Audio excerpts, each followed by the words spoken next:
Welcome to C-Suite on Your Street, a show where we talk about what you need to know to start, run, and grow your small business. I'm LaTanya Howard, your host and a fellow small business owner of Howard Corporate Center right here in the city of Laurel. On this program, we speak with entrepreneurs and experts on a wide range of business topics. Our goal, to share resources, tips, and tricks to help you operate and think like a CEO, wherever you are on your entrepreneurial journey. Today's guest is Eric Chesler, founder of My Content Company, an online marketing services agency based in Laurel. Mr. Chesler is no stranger to entrepreneurship.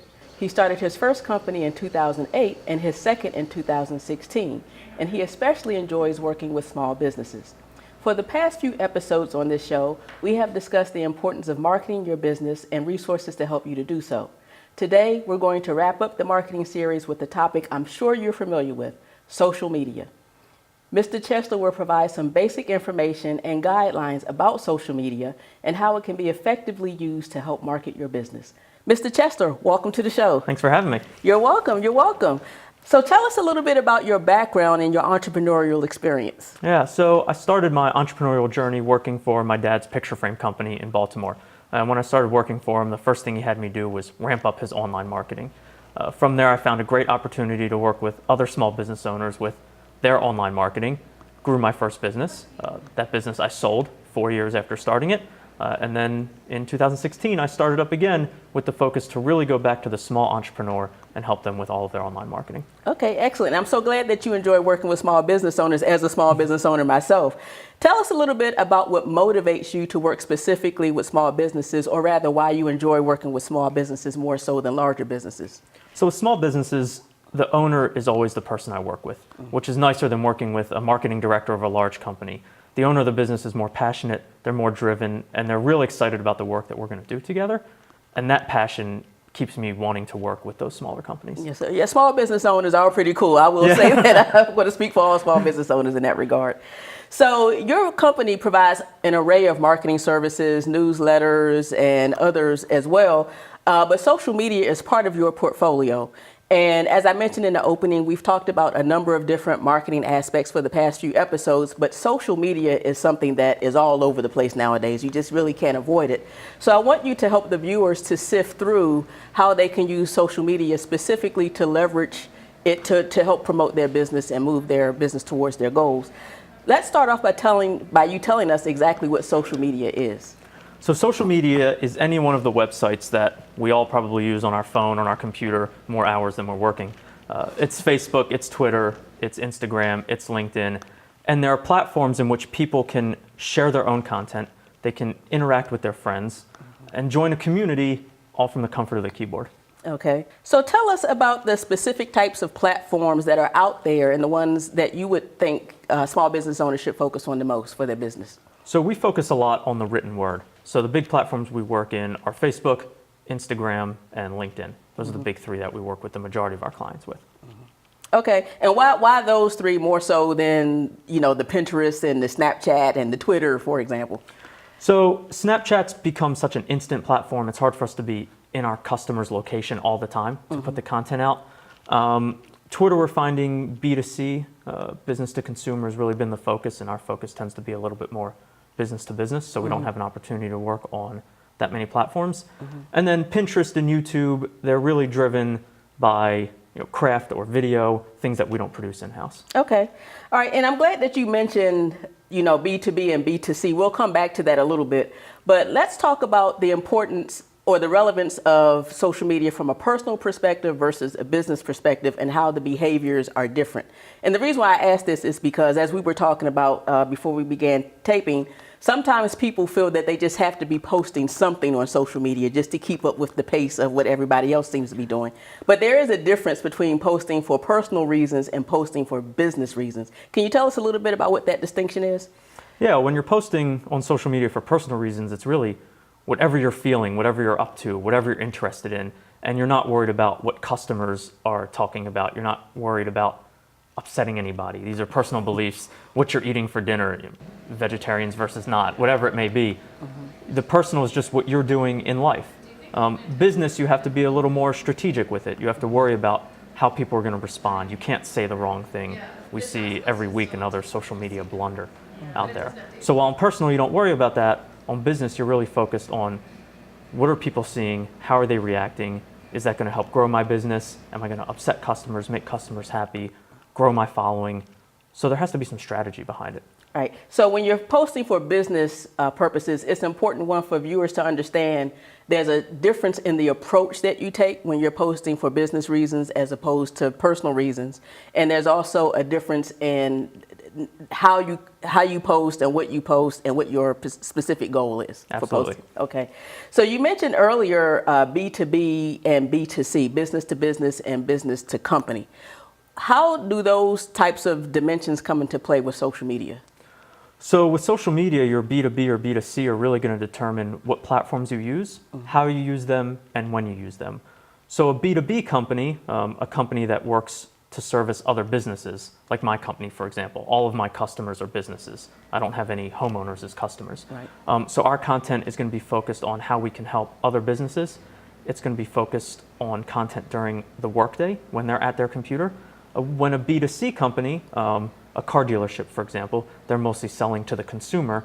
They're going to want to post content that appeals to people's consumer side, as well as at times of the day when people are not focused on business, but are then focused on their personal needs. Okay. I might be looking for a car at my lunch break or at home in the evening, not necessarily at 10 a.m. Okay. So when we talk about business to business, like you said, companies that work primarily with other businesses, would you say that LinkedIn is the better of the three platforms between LinkedIn, Instagram, and Facebook? Would LinkedIn be the better platform to focus on for B2B, or would you say something else? I normally recommend people start with LinkedIn if they're a B2B company. The only caveat is that Facebook is the largest platform out there. So no matter who you are and what you're marketing, I say you have to be using Facebook these days. Okay. And if your primary audience is consumers, which platform would you say would be the better one of the three? So that would be a combination of Facebook and Instagram. Okay. Again, everyone should be on Facebook. The next step would be LinkedIn for business and Instagram for consumer. Okay. Now, as far as including social media as part of your marketing portfolio, as we talked about before, it's not necessarily going to be equal for all companies. So one company may use social media as its predominant marketing portfolio, whereas another company may not. So how would a company be able to determine how long or how much social media should represent as part of their overall marketing portfolio as opposed to, say, newsletters or mailers or something else? Yeah, that really comes down to the individual company and what their goals are. So just like any other form of marketing, you have to do a dive into social media and how it's going to benefit you, what your goals are, and then find the right amount to use for your overall company, for your specific goal. And most companies are doing advertising campaigns for the whole year, for the month, for a single promotion. So each platform, each type of marketing, online, offline, are all going to be used different for all of those different campaigns. So for each campaign, you have to start from the top and work down to figure out which marketing channels are going to be the best ones for it. Okay. So how do you actually, before we go into the next topic about social media, how do you help your customers determine this? I mean, because for a small business owner or a relatively new business where all of this can be very overwhelming, I would imagine they're going to need some support navigating all of these different platforms and all of these types of activities that go into managing social media. How does your company help small businesses do that? We start every project for every client with a sit-down consultation. And if they're across the country, we do it via the phone. But the idea is that we need to know exactly what their goals are to then recommend the right platforms, the right posting schedule, the right consistency, et cetera, et cetera. Okay, very good. All right, so let's talk about, how to effectively use social media for your business, because it's one thing to be on social media and it's one thing for it to be an effective use of social media. So just because you're on social media doesn't mean that you're necessarily getting the return or the response that you want to get. So one of the first steps that we've talked about is building out a profile. Tell us exactly what that means to build out a social media profile. Every social media platform has a different level of requirement for what they want in that profile design, whether it's just a single picture and 140 character description, or if it's multiple images, services offered, story about the company, contact information.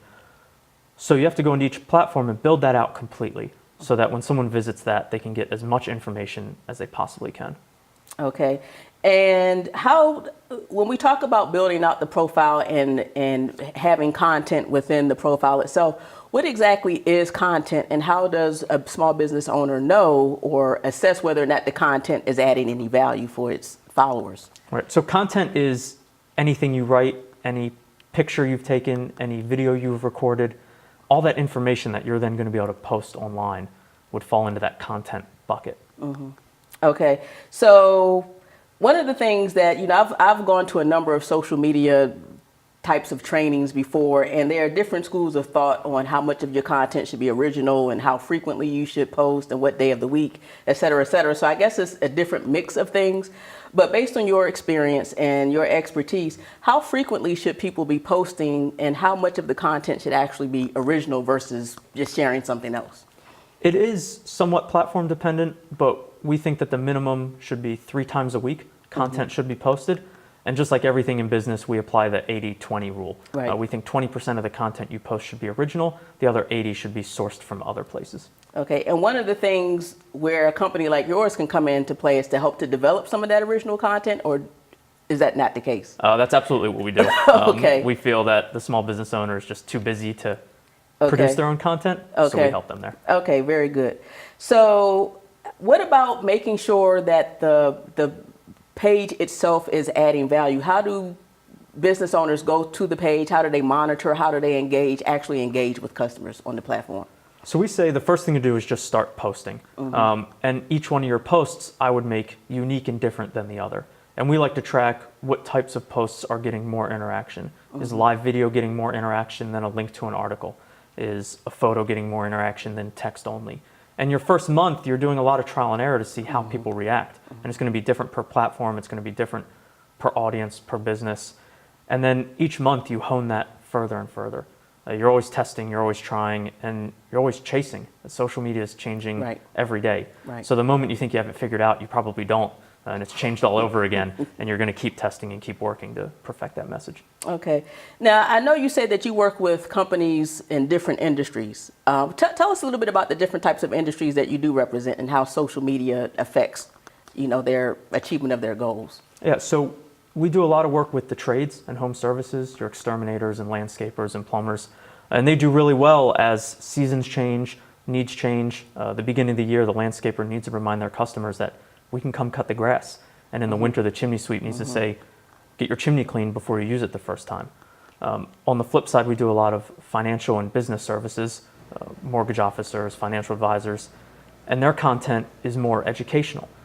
We're here to help. We know the industry. We're monitoring the changes. And their ROI is different in those two industries. The way they track it is different. Some industries can put up a post and immediately get a phone call and make money. The others have to build that trust, that rapport, Right. so that they can then monetize that social platform. And that's an excellent point, because I think sometimes when we think about social media for marketing, the reason why you have social media isn't necessarily to generate leads or to immediately convert a like to a customer. Sometimes it's about establishing yourself as a subject matter expert, or just building a reputation for yourself.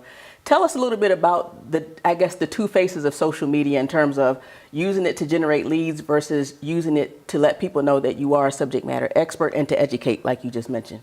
Right. I think that comes down to the industry that you're in and setting the right expectations when you start your social media campaign. If you're a mortgage officer, you can't expect that in 3 to 6 weeks of Facebook posts to have closed a lot of loans. It's not the industry for that. People have to trust you. It takes their time to get to know you. And that's where being that subject matter expert comes into play. If you sell clothing online, you know that pretty quickly you can put up a coupon on Facebook and convert that right into leads. So a lot of people start their social media journey and they expect that it's going to make the phone ring right away. Right. And they have to pause that and go back to their plan and say, realistically, what can I expect? And sometimes the only thing you can expect from your social media campaign is to build that rapport and to show that you're the expert, so that when someone's ready, you're the one that they call. Right. And that's more valuable than people think it is. Right, very good. And I think that is an important note to take away, because like I said before, social media can be very overwhelming.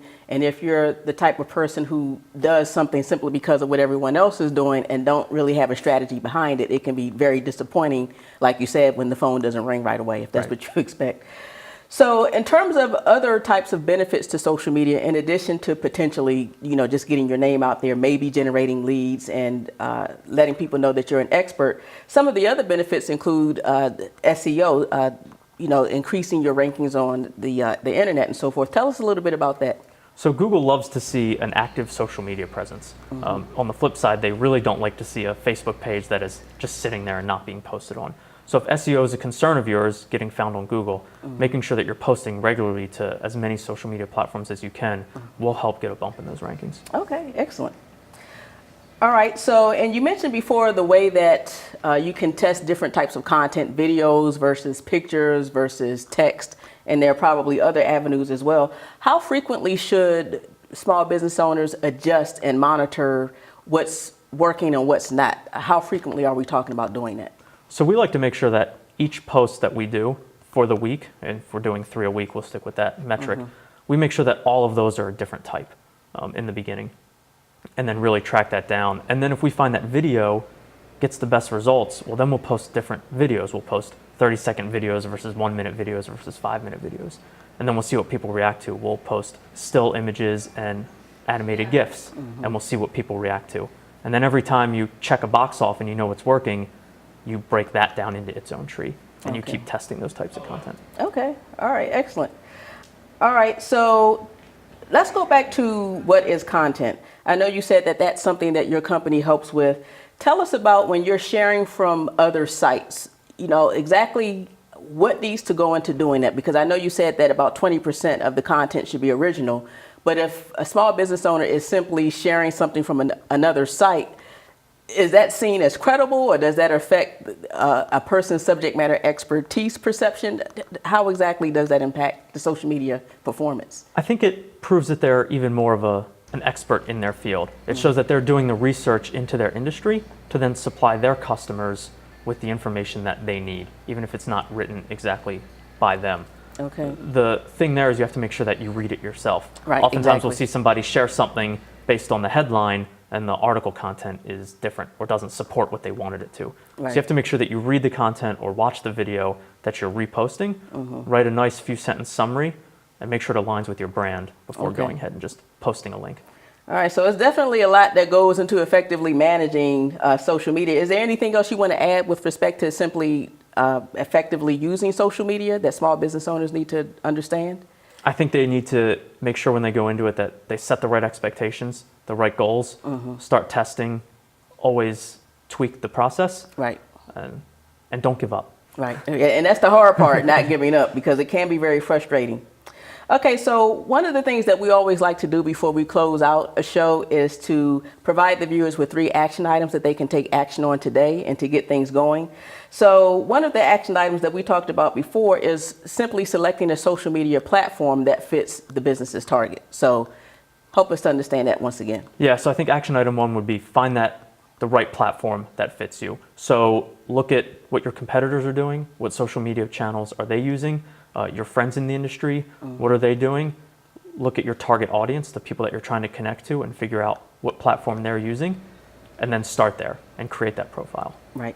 And if someone or a business already has a social media profile, they can simply select another one or just make the one that they currently have more robust. Right, either build out the current one you're using further, because the requirements are always changing in which you need to build out a profile, or go to that second profile that you wanted to start and build that one. Okay. And one of the things that we didn't talk about before is that you can, or to what extent can you cross-reference your different profiles? If you have a Facebook profile and a LinkedIn profile, can you cross-reference easily between the two so that you don't have to manage 2 platforms independently as a way to do it more efficiently, I guess? So technically you can. Okay. There are programs out there where with the click of a button, you can post to every social media channel at once. The problem with that is Twitter is very text heavy, and Instagram is all images, and Facebook is a combination, and LinkedIn does well with live video now. So there's not one post that's appropriate for every audience. Right. If I'm on Instagram and I post a tweet, it's not going to work. There's no picture there, and the audience is looking for photos. So while you can do it all at once, you're not going to give the right content to the users. They're on that platform looking for something else. It also gives them no reason to follow you in multiple channels. If you post the same thing to Facebook, Instagram, and LinkedIn, I only have to follow you on Instagram. I don't need to see what you're posting on LinkedIn. So now you're only giving your 3 posts a week instead of 9 posts a week to your customer. Okay, that's an interesting point. So there's really no way to get around, manually to some extent posting on each different platform simply because they each have different expectations of the Exactly. followers. Yes, Okay. there's no magic social media bullet. Okay, well, you're going to have to work on that, okay? Okay.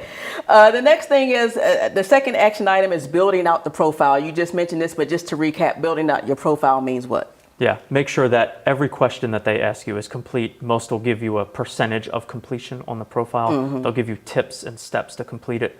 Follow all of those, take the time, don't skip any of them. Facebook's asking for those things for a reason. Right. And I think related to that, be attuned to what your customers are saying. When people are giving you feedback on your profile or responding to your articles, I would imagine that there's some information in there that could relate to how you build out your profile or what you even post. Yeah, absolutely. Yeah. Okay. And then the third action item is to actually start posting. Yeah, let's put some content up. Okay. So where would a person get started? If they're looking to do this on their own, they want to get their feet wet, so to speak. Where would they go just to start content? Into their bailiwick of knowledge, posting an article? What would you say would be the very first step to post something, or a good first post? So the first thing I would do is look at the content that they've already created. If they have any blog posts, any About Us sections on their website, is great in the beginning for the first couple posts. You need the information there.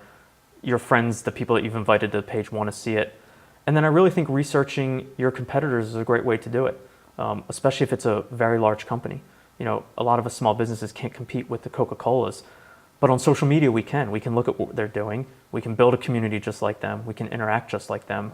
So take those competitors, they've already done the research, and let's use it to our advantage. Okay, and that's a good point. When a person is using, has multiple channels for marketing, like newsletters or, something outside of online marketing altogether, why reinvent the wheel if you don't need to? If you have a newsletter, simply borrow information from that newsletter and let it be your content on social media as well. Absolutely. So it's good to reuse information, and it's not cheating if you do that. Right. It's all there. Let's keep promoting it. Yeah, absolutely. Okay, well, do you have any other final thoughts that you want to share with the viewers before we wrap up? Start using social media. It's important. Okay, straight and to the point. Yep. Well, Mr. Chesler, thank you for joining us Thank today. you. The information has been very valuable. And thank you for tuning in to C-Suite on Your Street. Be sure to join us again next time to learn more about how to start, run, and grow your small business. And also be sure to connect with us on Facebook at C-Suite on Your Street. Until then, I'd like to leave you with our quote of the month. Failure is not the opposite of success. It is part of success. Take care.